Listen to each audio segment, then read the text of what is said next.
Cope questions Gupta Air Base scandal and Transnet's female train drivers to be accompanied by armed guards on trains. I'm Richard Brooks. Cope's become the latest political party to express concern that an aircraft chartered by the Guptas was allowed to land at the Waterkloof Air Force Base, a national key point. Government has ordered a high-profile investigation into the matter and has suspended 5 senior officials so far. Cope's Dennis Bloom. We are saying the head of state must take full responsibility. President Zuma must take responsibility and not leave it in a vacuum.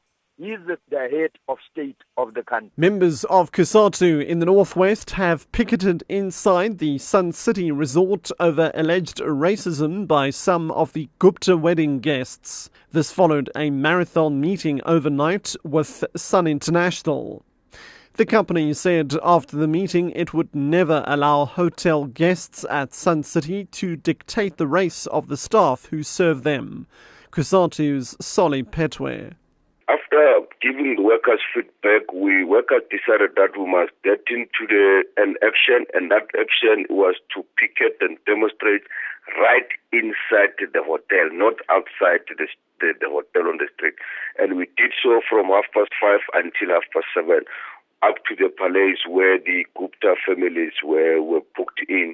The message was to say to the Guptas and the guests that were there that enough is enough. Transnet's female train drivers will be accompanied by armed guards on the trains in future.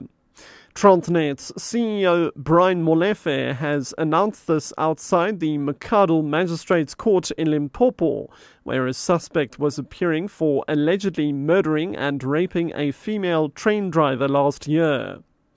49-year-old Nare Mashamate was attacked when she stopped near the Louis Trichardt train station at night last year to inspect what she thought was a mechanical problem. She was with a female colleague at the time. Molefe explains. We have already trained through our School of Security 800 security personnel that have been recruited mainly from the South African National Defence Forces, NSDF. As you know, the SABC has got a program to give young people military skills with a contract of 2 years, and they had a problem about where those young people go after their military training. And so we are targeting them to come and help us with security at Transnet. And we are going to provide 24-hour security for especially our female train drivers.